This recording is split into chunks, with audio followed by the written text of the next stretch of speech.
It's a very real feeling for a lot of small business owners. It falls into that category of you don't know what you don't know. I can't afford to do everything you just said. You also can't afford an epic mistake. I totally forgot I made these in my dragon video. Look how stinking cute these are. Glad I found these. I'm getting away from the menu options, not so much to save myself time, but to create a better shopping experience for the customers. For all the sewing stuff, I ended up doing this style. Hi crafty babes, how is everybody? How was your weekend? I'm really excited about this week's studio vlog because I'm market prepping for a market that's actually going to happen. If you are not new here, you know what I'm talking about. I was supposed to have 2 markets so far this year.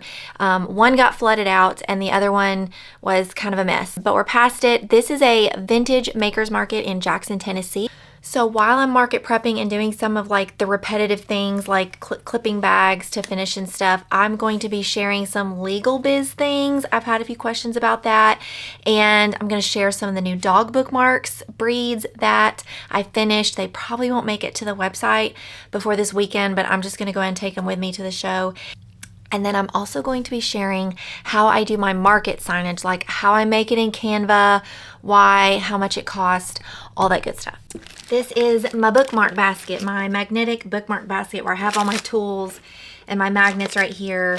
And then I keep all my printables and stuff. I'm a basket person. If you're a crochet person, you probably definitely understand what I'm talking about when having like in progress or whip baskets. Like I have baskets all over my room. This one's empty. It's the only one that's empty, but where I've got like various projects in stages that need to be finished. And so I just find that easier to like, especially if I'm going to go work on it like in the living room or on the porch, like I said, I can just grab a basket and go take it out there. So we have a cockapoo. We have, why is it backwards? We have a black pug. That one's so cute with the, if you've had pugs before, you know their tongues hang out all the time. My grandparents had pugs growing up. And then here's a fawn one. I love how the rolls like are really, really chunky. Here's a papillon. Papillon? Did I say it right? A puppy Neapolitan Mastiff. A puppy Shar-Pei. And there's another, no, that's not a cockapoo. That's a Norfolk Terrier. Here's a black Frenchie. I tried to do brindle Frenchie. I just didn't like it at all. What is this? Oh, Airedale Terrier. Airedale Terrier. I can't say it. Icelandic Terrier. What is this called?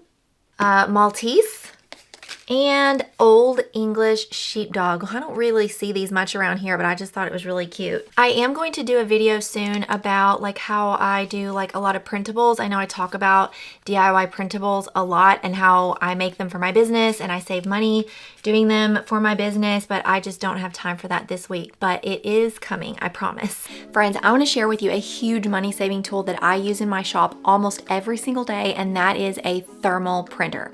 I've been using Munbyn for almost a year now, so let me tell you just all the different ways that you can use a Munbyn thermal printer. Everything sticker wise that doesn't have to be in color, I use my thermal printer for.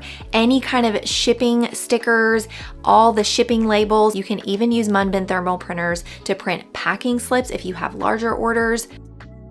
One of the things that sets Munbyn apart from other thermal printers is they have accessory items that accompany their printers. For example, this is a printer stand. You can use the bottom piece to put the rolls of sticker tape on. When you open your printer, there's all kinds of materials, everything you need to get started. There's the hookups, there's a QR code that takes you to a YouTube tutorial that's really quick to help you get started if you need it. And there's a QR code that takes you straight to the app to download in the App Store as well. The printer is super easy to set up. It's very self-explanatory. It took me literally probably 5 minutes to get it all hooked up and get the first roll of sticker paper in there. Downloading the app is super quick and easy. You just follow all the prompts. You can find the type of printer you have on the front of the booklet that comes with it and just follow the prompts in the app when it tells you how to set it up and get connected. It takes you through the step-by-steps showing you how to use the app. Or if you're like me and you want to design your own stickers in Canva and then export to your phone, you can import images directly into the app just like this. You select the size of the sticker you want to print, make sure you're connected to the printer, and there it is. One great thing about a thermal printer is there's no ink. So as soon as it comes out, there's nothing to dry. There's absolutely no smudge at all. It's really easy to swap out different sizes. You just widen or shorten the clamps on the inside of the printer there and snap it shut. It reads the size and gets it ready. The website has a lot of different sticker color and size options for you to choose from that are really excellent quality. I personally like to design my own labels on Canva and then export them to my phone and then import them into the Munbyn app. This has saved so much money. A Munbyn printer will absolutely pay for itself very quickly, especially if you're trying to save a lot of money on shipping. Friends, if you're ready to make the upgrade to a Munbyn thermal printer, make sure you click the link down in the description below to check out all the different product options that they offer. And thank you to Munbyn for sending me all these new products to add to my collection. Okay, so I'm clipping the exterior of these tall bags. I finished one earlier to make sure the this length was correct, but I'm clipping the outside of what will be these medium-size tall bags. I didn't make very many because this is a new product, and I can talk more about this later in other videos as far as like how much to market prep and stuff. With the new products, I just kind of err on the side of caution. If that means I sell out and I'm wishing I had made more, then great. But the worst thing ever is to spend a bunch of money on supplies, especially fabric if you sew, and you spend all the time making a bunch of it and it doesn't sell. So I made 1, 2, 3, 4, 5, 6, 7. I'm making 7 and it's a total of a 10-hour show. So I feel like that's pretty good. Okay, so while I'm clipping these, let's talk about LLC, sole proprietorship, all that nitty-gritty stuff that is like so confusing and all that jazz. First of all, I am not someone to hand out legal advice. I am not a certified CPA. I am just a former teacher turned little business girly, right? I'm trying not to laugh because if you knew my struggles in the last 2 years, you'd be like, I am not listening to a word you say. Okay, here we go. Just a little backstory, just to kind of prove my overarching point here. So if you are not new here, you know that I've had Ginger Patch Designs for about 8 or 9 years, about 9 years. And it was just a hobby business, and I was not sole proprietorship LLC in any way. It was just a little hobby business. Whatever money came in, like the finances were the same, everything was the same. So when I decided that I didn't want it to be a hobby business anymore and I separated the finances is when I realized that I needed to separate myself from the business as well. So what I mean by separate your finances, I mean, and this was actually my husband's idea, and I'm so glad that I listened to him, was if you do not have a separate bank account for your business things. It doesn't matter if you are just like a seasonal market vendor or you do this full time, you need to have a separate bank account because that's going to be very, very helpful later. And it will also show you just how much you're spending on your materials. You might be spending more than you're making and you don't realize it. Anyway, I digress. So when I was pregnant with my daughter and I started crocheting again and I kind of started making plushies, I talk all about that in a different video, but I started using plushies with the safety eyes, and I learned quickly how to, for the most part, prevent those from coming out and being an issue, but I did have a lot of parents buying the little plushies for their babies. So I decided to make the move to become an LLC. The reason I chose LLC instead of sole proprietorship is because a sole proprietorship the way I understand it, correct me in the comments if I'm wrong, I know it varies from every state. You are the business. You are not separated from the business in any way. Like, everything you make from the business is filed together with any other household income, etc.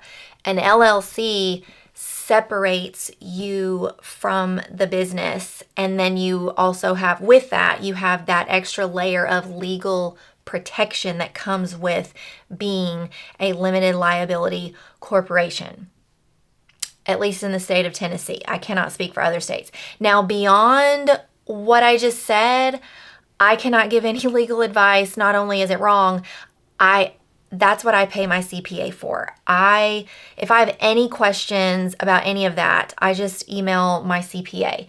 And here's the thing, the CPAs, you use them for your tax purposes, but they understand all the laws, all the jargon, all the language that's so confusing.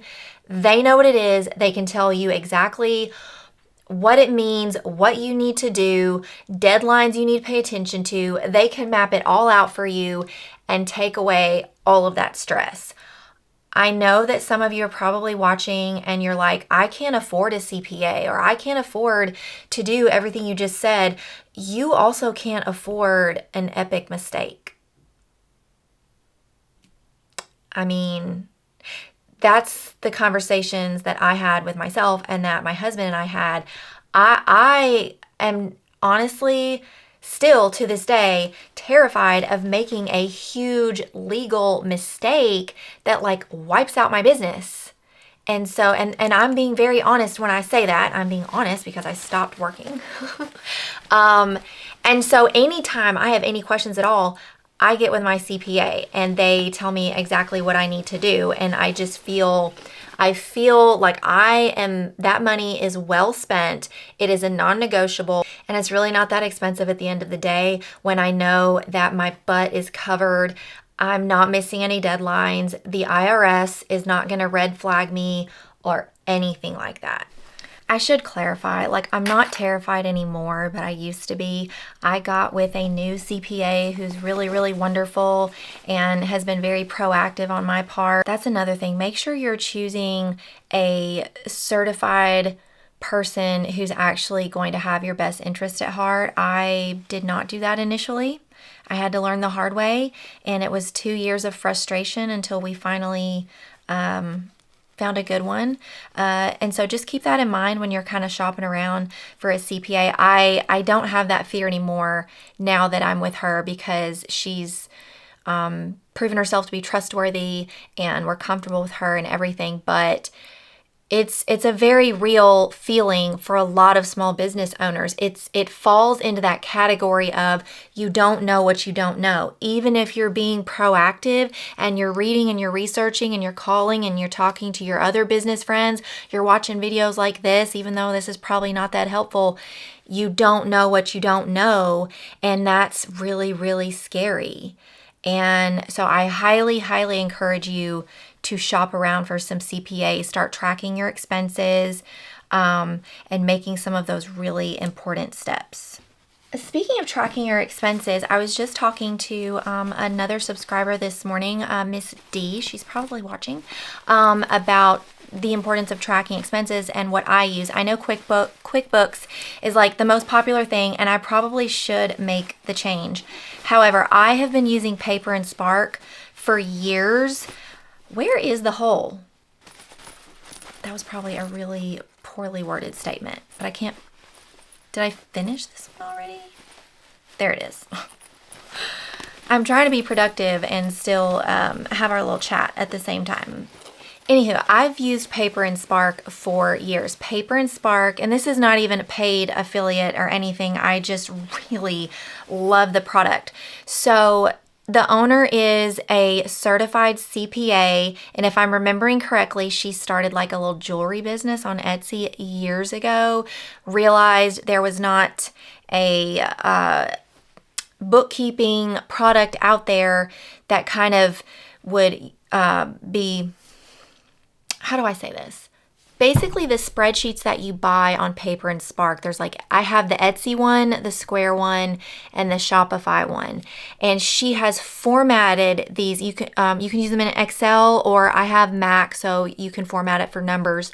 But she formats them in a way that all the reports that you download monthly from Etsy and Shopify and all that, you literally just copy and paste those reports into these spreadsheets that she has. And it beep, boop, boop, it does it all for you. It uploads into there's a monthly spreadsheet on there. Like, I could go on and on about how helpful that was to me when I was before I was an LLC, before I was literally learning how to track expenses. And that was so worth the money. I think I paid about $175. This was years ago, so I don't know how much it costs now. And that's to this day how I track my expenses. And my CPA loves it. I just send her all of my spreadsheets, and that's literally it. Aside from like tracking stuff like gas and whatnot.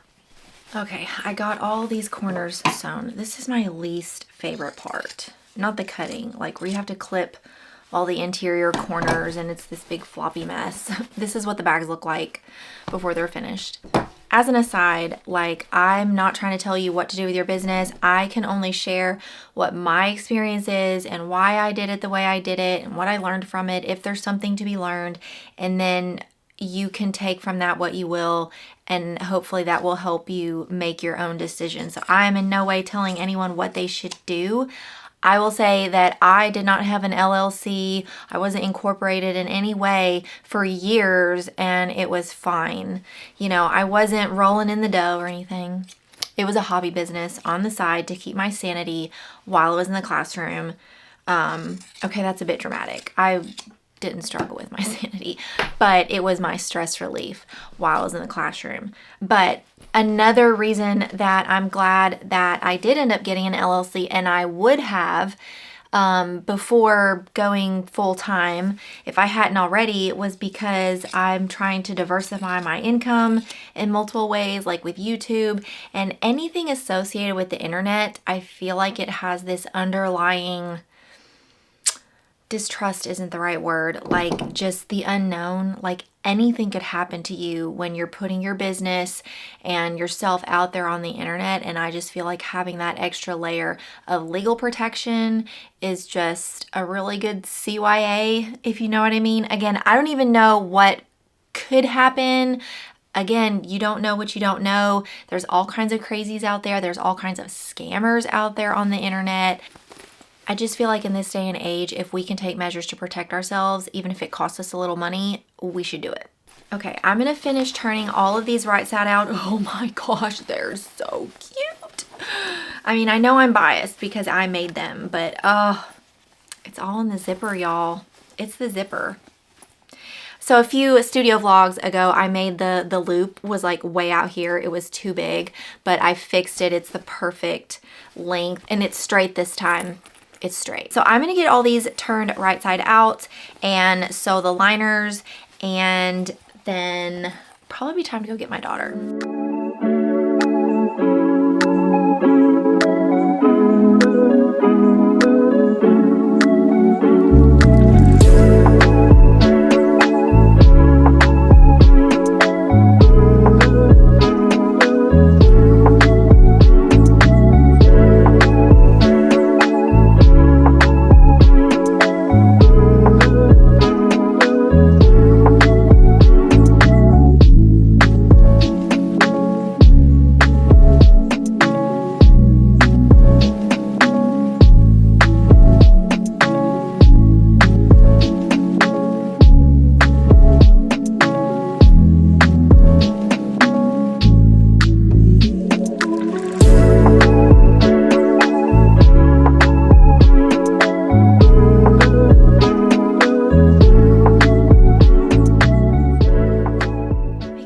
Today. I've got about 45 minutes before I have to leave. So These two stacks are what I've been working on kind of in stages in my room and then in the living room in the evenings. And so these are going to be little purse pouches. These are going to be bow keychain pouches. I do not anticipate finishing all of these by this weekend. I wanted to just get like a few extra finished. If I get all of them finished, that's great. And then here's a stack of AirPods cases, and I need to stitch this shut before finishing them. I'm probably going to go ahead and do a couple of these right now because I'm not going to lie, this stack has been on my desk for like over a week. I'm procrastinating. But here's the lineup. This is the green plaid. It turned out super cute. Here is the coquette bows. On these, instead of doing a crisscross, like a diamond style quilting, I just did straight lines since it's taller. Here's the polka dot cherries. My favorite, the blue, vintage blue floral, the pink checkered, and everybody's favorite, the green mushroom, what I'm calling the green mushroom, even though there's all kinds of stuff on here. I think for the market, I'm going to leave the bows off of the pull handles, but on the website, if someone wants a bow, I'll have options for both bow and without bow, just like all the other ones. A few people asked in the comments about the tags when I did the tag video, if they fray. They do not fray because I guess if you've never done a heat press, like a DTF press on a shirt, it's kind of hard to explain, but the material that goes through your printer and that you peel off, and that's what your actual logo is. It binds to the fabric, and so the fabric can't fray because it has this material bonded to the top, so it's not going to fray. I've cut them by hand. I've cut them with an actual paper cutter. I've sewn with them. They've never frayed yet. And also the fabric I used is 100% cotton. I did double check on the package. It says use 70 to 100% cotton, so that's probably some kind of poly cotton blend, but I had 100% cotton, so that's what I used. Good morning. It's almost 12 o'clock and I've already done a lot of my prep that I worked on last night on the couch, and then I exercised, and then I am ready to start making some labels here in just a minute. I finished some AirPods cases. I just need to trim them. I dropped them. And then these are purse pouches and bow keychain wallets that I just need to trim and turn right side out so that I can sew the linings shut. I can do this tonight while I'm on the couch. Okay, market signage, probably the reason that you clicked on this video. So let me back up. So I personally like to print my market signage and have it typed up and printed like a graphic because I just think it looks really professional. Now I say that, I used to do like the chalkboard signs and handwrite. I'm not knocking those at all. I do not have pretty handwriting at all. So I never could make it look very nice. And so that's why I went this route. And also, if you've been watching my market vendor videos, I talk about like cohesiveness and aesthetic and branding. And so all of the colors and the fonts that I use on my market signage is the same things that you'll see on my website if I happen to make my own social media posts like on Canva and then post it on there. So that way your colors and your fonts and your whole aesthetic of your brand just kind of blends, not just online, but also in person at your markets. You don't have to do it that way. That's just what I do. So there's two types of signage that I also do, and I'm trying to get away from the one kind. One kind is like the menu option where you have one sheet, or I've also had smaller like 4x6 or 5x7s like this, whatever will fit in the acrylic sign holders that I have. I think at this point, menu options are better for like one table events where you're very limited on space and they have a very small space to look at all your stuff, and maybe having a bunch of different signs on different things is just too busy, whereas one sign would really work. The caveat to that is it probably varies a whole lot event to event what you're going to sell, and you might have to redo the menu option for every event. Again, I don't know what your products are, but for me, especially with the plushies, I'm not always bringing the same plushies to each event. That really varies. So I honestly, I probably haven't used this sign. Okay, I haven't done mermaids since last year, so I haven't used this sign in like a year. But I do use this particular size for, I have this tiered stand and it has this little holder on the top that I do still use the menu option for that. But for everything else in my booth space, I'm getting away from that. I had to fix my hair because it was like falling way over here. I'm getting away from the menu options, not so much to save myself time, but to create a better shopping experience for the customers. I have found when I'm watching the customers interact with the booth and the observations that I make when I do this, it's much easier and clearer if each individual price is on each individual thing or section. For example, now I have different sizes of this thing that I'm showing you, but for example, my dog magnetic bookmarks, I sell them for $5. This is a very large sign, but I dedicate a pretty good section on the grid walls to them. They take up a lot of space. They take up more space than I have to give to them. And so I post this up above so people know how much it is. It's very clear, it's very easy to see, and they know what it is they're looking at because they see the dogs, they're looking for their dog breed, and even though on the little hang tag it says magnetic bookmark, this is just super clear and they don't have to ask questions. I mean, they still ask questions, but you know what I mean. I do the same thing if I do keychains. This goes on my sticker easel stand. And let me show you how I clip all of these on there because these are just laminated sheets of paper. So I got these clips on Amazon. They are in my Amazon Market Essentials list on there, but they're very cheap. The reason I like these clips, and I tried to find a better color, but I thought gray was more neutral than black, is not only is the clamp like really, really strong and tight, like it's not going to snap off. It has this grippy thing right here. So if you don't have a laminator and you're literally just using printed cardstock, it's not going to rip your paper. And it will clamp on a very thick piece. The thickest piece I think it will go on is about 1/2 inch. My sticker easel stand, that wood panel is 1/2 inch thick and it will hold the top on the top up there. Now I really kind of have to wiggle it on there, but it doesn't snap off. So these will clip to just about anything in your booth space. I feel like clips, just like any kind of multi-purpose clip, is just a good thing to have, especially if you're doing markets, because you never know what you might use them for. I use these for all kinds of stuff that I can't think off the top of my head. I have used these to like clip the table covers from like blowing up. I have used them to clamp down displays that are like slipping or breaking or whatever. They're just good to have. If you're doing markets, you're probably already doing this, but I always have like the different forms of payment that I accept, and I just prop it like right in front of my square checkout stand. I actually do take a few more than this.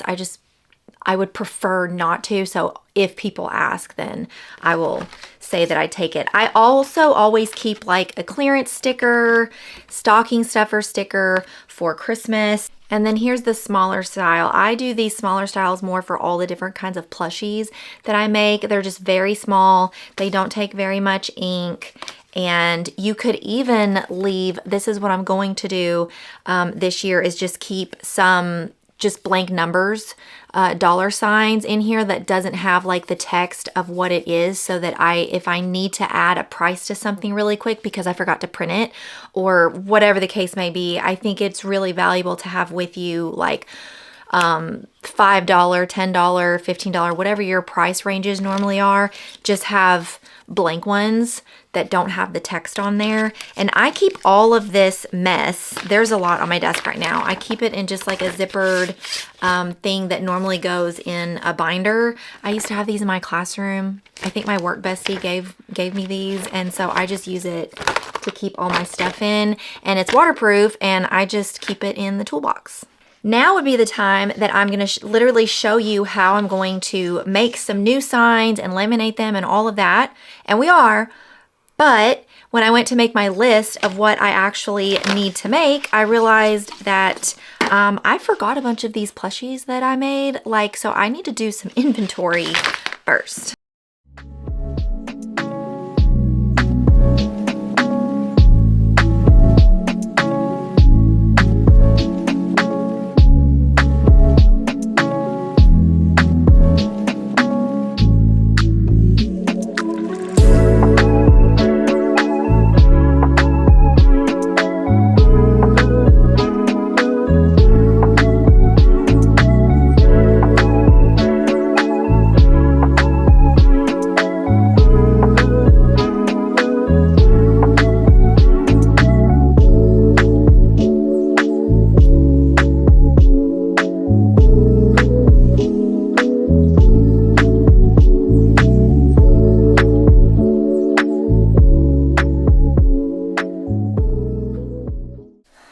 I feel like I'm crisscross applesaucing on the carpet in class. Whenever I'm doing plushie inventory, I mean, I've done it on paper as well. I'm a paper and pen girly.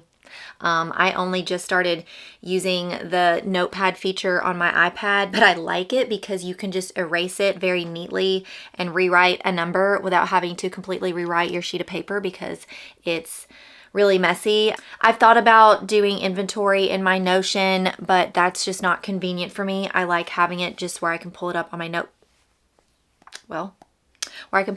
notepad, just on the iPad. Okay, I never do this. I'm all about maximizing space when transporting for markets, but I don't want my bags to be smushed. So I'm not going to cram them in here. I'm going to leave it like this, and I'm going to go out to the garage. We have a spare room off our garage, and I'm going to get another tub to put these in because look, they're getting smushed already just from being on top of each other. And I want people to be able to see like just how big they are.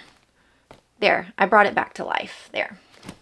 I totally forgot I made these in my dragon video. Look how stinking cute these are. I'm calling them fairy dragons because they are just, look at their little bitty tails. They're so cute. They were super fun to make though. This is, if you crochet, this is parfait chunky yarn. And I also found, I have a whole whip bucket in my closet. I made baby Grogu's. To finish, a few need their ears, but glad I found these because, oh my gosh, these always get a lot of attention. I've done all different size, like attention getters, especially Yodas. I've done Yodas of every shape and size over the years, and they always bring people into the booth. Also, if something is unfinished, it does not go in inventory. I know that seems obvious, but like I've got, okay, 2 of these have their ears. The other 3 do not have their ears yet. And so I'm just going to put 2 on my inventory and put them in the bag.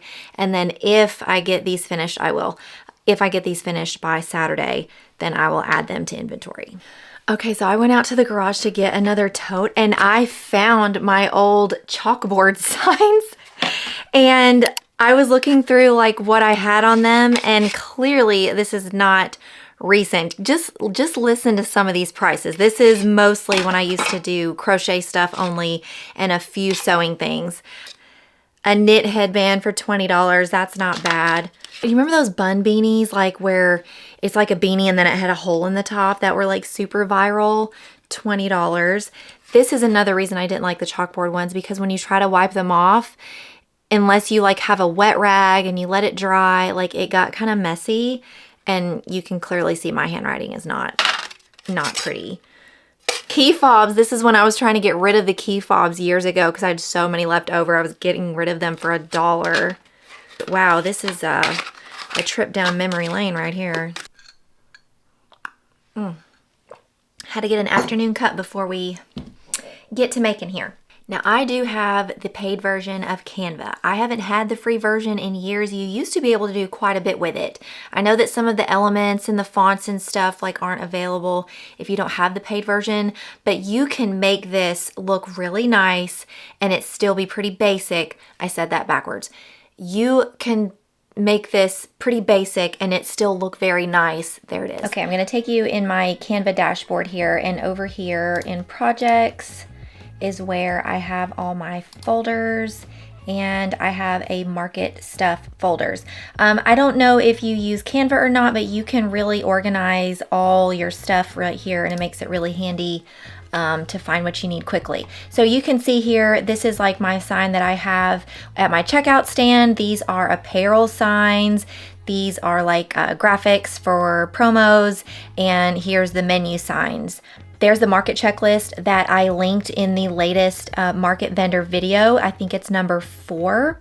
And then this is where all my signs are. I've deleted a lot of the pages that I don't use anymore. This is what we're gonna use to work with today. Now, typically I would just come in here and literally just like copy the whole thing and paste it and then change the price and whatever font I needed. But for today, I'm going to show you how I did it. So over here on elements, you can pick whichever shape that you want. I like the rounded edge. You can do square. You can make it rectangular if you want to. I'm just going to stick with what I like.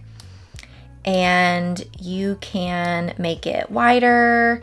You can make it taller. I'm going to try to keep it about like that. Now there's a few options from here. I'm going to show you a few options and then I'm going to show you what I like to do. You can add a border and then just make it no color in the middle. If you're trying to save ink, if you don't have an eco tank and you're trying to save ink, and then you can just make a nice, pretty, colorful text and dollar amount on the inside. I prefer to not have a border, so I'm going to take that off and I'm going to put the color back in there.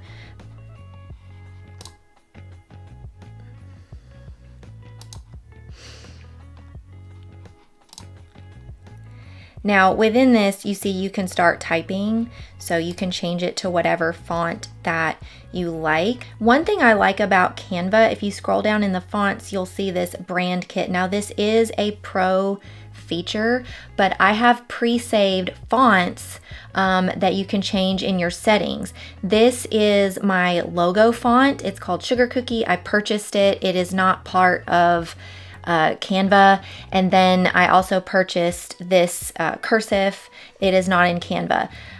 This one and this one are in Canva, and I use probably this Lolita one the most. It's just it's bold enough that you can see it very well, but not too much. And it just really kind of matches and accents these two bolder fonts very nicely. And then sometimes for really small text, I use this less bold options. But you can search Canva up here to find some ones that you like. For these signs, I'm just going to stick with the Lolita one that I always use. And the first thing on my list is laptop bags. So I'm going to type laptop bags. That is a little bit small, so I'm going to highlight it. And I'm going to go up maybe a little bit more. And I really like having the white text because if you're doing a colorful background, I feel like white just really pops very nicely. And I might do like that. And you can't see that I'm highlighting it because it's pink, but I am. And I'm going to change that spacing just a little bit. to make it closer together.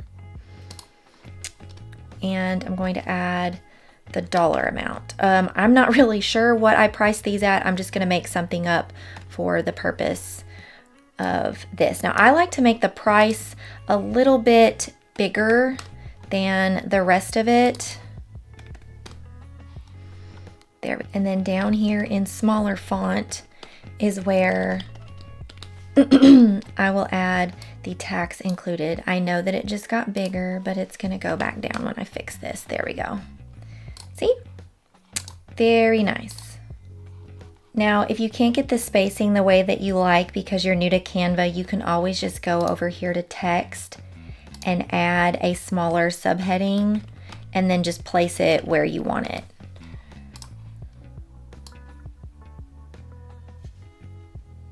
And see that red line right there? Canva will line it up for you so that it's centered, which is really nice because I am not good at that. That one's done. Now, if you want to use this same format for a bunch of them like I did, you can always just highlight it and hit Control or Command C and then Control or Command V, and it will paste it for you. And if you're wanting to move it all over, like say you want to fit several of these on a page, you can highlight it and group it, and it will keep all of those elements together, and then you can just move it wherever you need to. And if you need to work on it again, you just ungroup it and you can fix something. Now, if you want to make like a small menu like this, you pretty much go through the same process, but let me show you how I do the border on that a little bit different so that I can cut it out evenly. I go back to elements and we're going to get a square, and you can make it however big you like. I'm going to do about 4 by 6-ish. I'm going to take that out. Now on these, I do no background and I do the smallest border possible just because I will end up cutting it off. I just need to see where the border is. Okay, and then I'm gonna go add some text. Now, if you're new to Canva, like disregard whatever fonts these are. You can just go change it if you don't like it. I need to go in and change these headings and subheadings myself. And you can just add text and change the font however you want. My logo is that one. And then to get this look, like if you like where I've got every other color, you have to go in and highlight each letter one at a time and select your colors that way. But basically from here, it's just a combination of adding these elements and adding text boxes. So you can make the elements however small or large that you like. If you want it to go all the way across or just a little bit. And then if you want like a price element out here, like I did, you can just go search for flower, and you might take a minute to find one where you can change both of them. See, you want something where you've got the colors here that you can actually change. What I did is I just made the whole thing like the same color like that. And then you can size it and move it wherever you want like that, or just whatever suits your needs. You might not have this type of aesthetic for your business at all, but my point is you can use the elements over here to search whatever you want to make it whatever you want. And then you can add your text boxes in here. Laptop bag. I forgot to say this, for items that are not one-offs, but like the dragons, they're all different colors. They're never the same. And sometimes I only have like 1 or 2 at a market. For those smaller items, I individually tag those. I don't make their own with printing with the ink and laminating and all that. I have these tiny little, it just has my logo on one side and I poke a hole in it and then I manually write the price of it on the other side. And I have these tiny little safety pins. They're like kind of like light bulb shaped safety pins. They're on my Amazon storefront, and I just keep this bag with me at markets, and I always keep a stack of these with me in case I need to price something really quick. That is honestly the easiest thing. And then when they're checking out, I take it off for them so they don't accidentally damage it when they get home trying to get it off.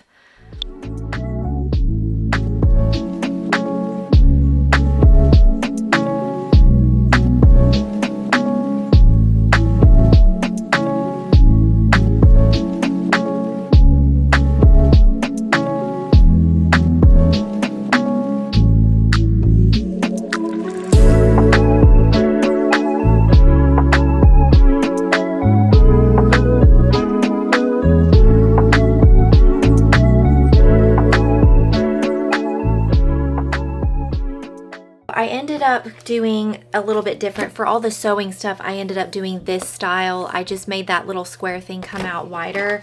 And then for the plushy things, I did the square ones that, or the rounded square ones that I was showing you. So I just use these Scotch brand thermal laminating pouches, the 3mm, and I use a Scotch brand laminator. It was like 40 bucks on Amazon.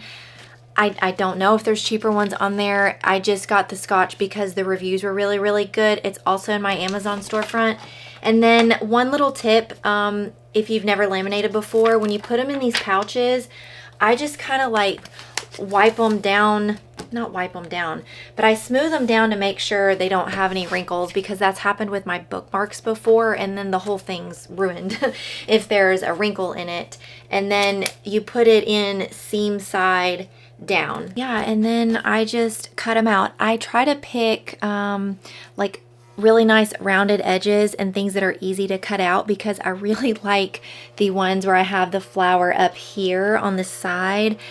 But that is really hard to cut out when it's laminated, because I use thick cardstock. You can use paper, you can use cardstock, you can use whatever you have. You don't even have to laminate it. If you're just starting, just print something on a sheet of paper. If you just have a black printer, just use that. Just work with what you have until you can start to afford some of these other toys.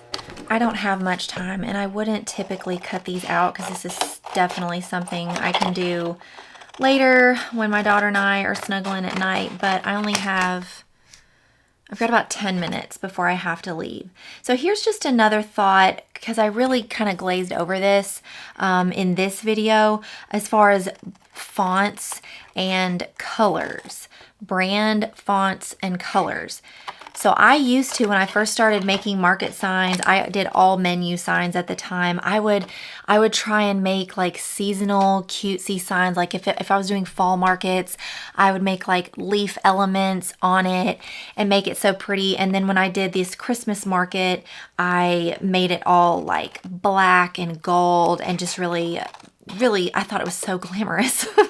And it was very pretty, but number one, that means redoing my signs for every show. And does that mean that I'm maybe going to have to redo some of these signs if my prices change or whatever? Yes, but it actually saves so much time. Not only is having set brand fonts and colors for your business just good for your business and your branding, it saves time. There's so much less guesswork as far as how you want to make stuff look. Yeah, I had to figure out like how big I wanted the rectangles to be, and you know where I wanted to put stuff. But as far as the colors and everything, that's already saved in my Canva.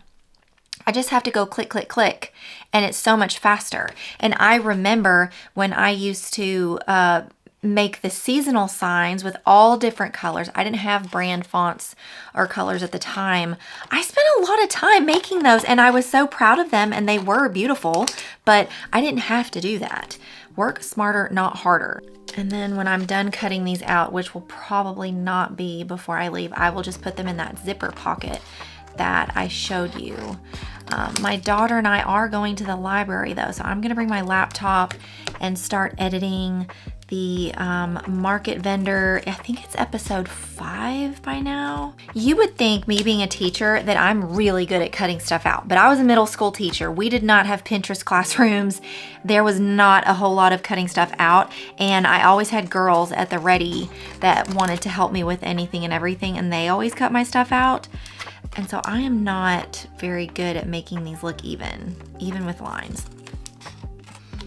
So I put the little flower inside of it instead of up on the edge this time, and it's really, really pretty. I'm really, really happy with how these turned out. I wanted them big enough that you can clearly see what they are and it's easy to see, but not too big because I'm gonna have several of these on the table. And another pro tip, sometimes you have to send it through the laminator twice. Friends, I hope this video today was helpful. I hope you drew some inspiration or motivation from it, and let me know in the comments what you would like me to share with you next about little DIYs or how I do little things in my shop room for my business. If you will just give this video a like, it really helps my channel, and I will see you next week. Bye.